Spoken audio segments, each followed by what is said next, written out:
بسم اللہ الرحمن الرحیم۔ 27ویں رات تو چلی گئی اور اس کی برکات بھی چلی گئیں، لیکن ایک ایسی رات ابھی باقی ہے۔ اگر آپ اس رات میں 2 نفل صلاۃ الحاجات کے پڑھ کر یہ تسبیح کر لیں تو آپ کی ساری حاجات پوری ہو جائیں گی۔ وہ حاجات چاہے پیسے کے حوالے سے ہوں یا روزی کے حوالے سے، اور آپ کو لیلۃ القدر کا ثواب بھی مل سکتا ہے، کیونکہ یہ ضروری نہیں کہ لیلۃ القدر 27ویں شب ہی ہو۔ 27ویں شب میں تو اسلاف کے قول ہیں، لیکن آپ صلی اللہ علیہ وسلم کی حدیث کے مطابق لیلۃ القدر کو آخری عشرے کی طاق راتوں میں تلاش کرنا چاہیے، اور ابھی اس عشرے کی آخری طاق رات باقی ہے، اور اگر آپ اس نیت سے اس آخری طاق رات میں عبادت کریں گے آپ کو لیلۃ القدر کا ثواب مل جائے گا۔ اور یہ رمضان کی آخری عشرے کی آخری طاق رات ہے۔ اگر کوئی اس سے بھی اب فائدہ نہ اٹھا سکا، اس سے بڑا بد نصیب کوئی نہ ہوگا۔ اللہ تعالیٰ کے فرشتے مجھے اللہ تعالیٰ کے خزانوں کو تقسیم کرنے کے لیے ان انسانوں کو ڈھونڈ رہے ہیں جو اس رات اللہ تعالیٰ کو راضی کرنے کے لیے عبادت میں مشغول ہیں۔ رمضان المبارک کے آخری عشرے کی اس بابرکت رات میں صرف ایک بار صلاۃ الحاجات پڑھ کر یہ تسبیح کر لو، اللہ والو آج قبولیت کی گھڑیاں ہیں، آج ہر ناممکن کام ممکن میں تبدیل ہو جائے گا۔ اس رات تقدیر کے فیصلے ہوں گے، جس کا بھی نصیب نہیں بدل رہا اس تسبیح کو کرنے سے اس کا نصیب بدل جائے گا۔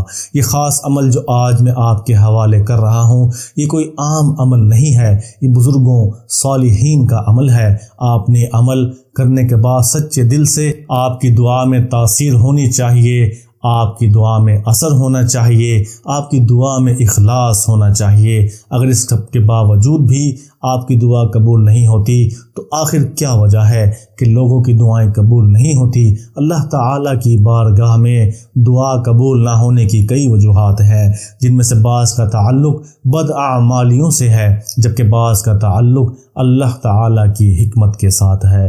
ہمارے اختیار میں گناہ چھوڑنا ہے، باقی کا تعلق خالصتاً اللہ تعالیٰ کی حکمت کے ساتھ ہے۔ مایوس ہو کر دعا جیسی عبادت کو چھوڑنا نہیں چاہیے، مسلسل مانگتے رہنا چاہیے۔ حدیث مبارکہ کی روشنی میں وجوہات پوچھتے ہیں جن کی وجہ سے اللہ پاک کوئی بھی دعا قبول نہیں کرتا، یعنی بعض ایسی عادات ہیں کہ اگر انسان چھوڑ دے تو اللہ پاک دعا قبول فرماتا ہے۔ حضرت ابو ہریرہ رضی اللہ تعالی عنہ سے روایت ہے کہ رسول کریم صلی اللہ علیہ وسلم نے فرمایا، کسی شخص کو دعا میں نہیں کہنا چاہیے کہ اللہ اگر تو چاہے تو مجھے بخش دے، اے اللہ اگر تو چاہے تو مجھ پر رحم فرما، بلکہ پرزور طریقے اور پورے وثوق و اعتماد کے ساتھ سوال کرے، اس لیے کہ اللہ تعالیٰ کو کوئی مجبور نہیں کر سکتا، اللہ تعالیٰ کو مشورے کی حاجت نہیں، بندہ صرف التجا کر سکتا ہے۔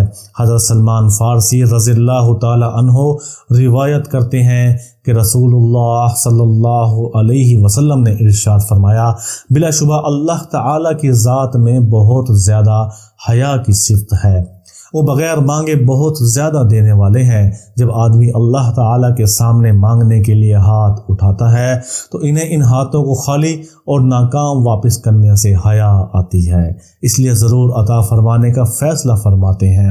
حضور نبی کریم صلی اللہ علیہ وسلم کو سابقہ امتوں کی عمریں دکھائی گئیں، اس بارے میں جو اللہ تعالیٰ نے چاہا دکھایا، تو آپ صلی اللہ علیہ وسلم نے اپنی امت کی عمروں کو چھوٹا خیال فرمایا کہ وہ کم عمروں کی وجہ سے اس قدر کثیر اعمال نہ کر سکیں گے جس قدر دیگر امتوں کے افراد اپنی طوالت عمری کی وجہ سے کر پائے ہیں۔ تو اللہ تعالیٰ نے آپ صلی اللہ علیہ وسلم کو شب قدر عطا فرما دی، جو 1000 مہینوں سے بھی افضل ہے۔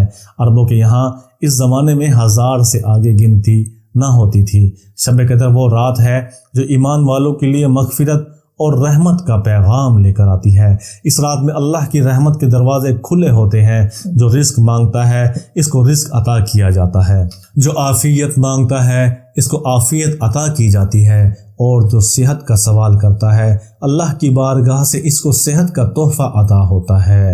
جو خیر و برکت اور بھلائی کی دعا مانگتا ہے اس کو خیر اور بھلائی عطا کی جاتی ہے، اور کوئی بے اولاد اس عظیم رات میں اولاد کے لیے دست دراز کرتا ہے تو اس کو اولاد کی دولت سے مالا مال کیا جاتا ہے۔ یہ وہ معزز رات ہوتی ہے جس میں اللہ کی رحمت پکار کر کہہ رہی ہوتی ہے کہ ہے کوئی بخشش طلب کرنے والا کہ اس کو بخش دوں، ہے کوئی مغفرت چاہنے والا کہ اس کو معاف کر دوں۔ یہ عمل طلوع فجر تک جاری رہتا ہے، اور خوش نصیب اپنی خالی جھولیاں بھر کر لے جاتے ہیں۔ شب قدر کی اصل عبادت رات کا قیام یعنی نماز ہے۔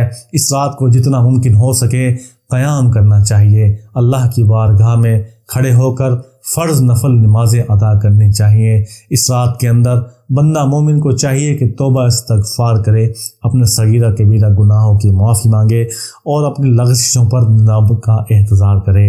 عمل بتانے سے پہلے آپ لوگوں سے گزارش ہے کہ اگر آپ نے میرے چینل کو سبسکرائب نہیں کیا تو اس ویڈیو کو یہیں پر روک کر میرے چینل کو سبسکرائب کر دیں۔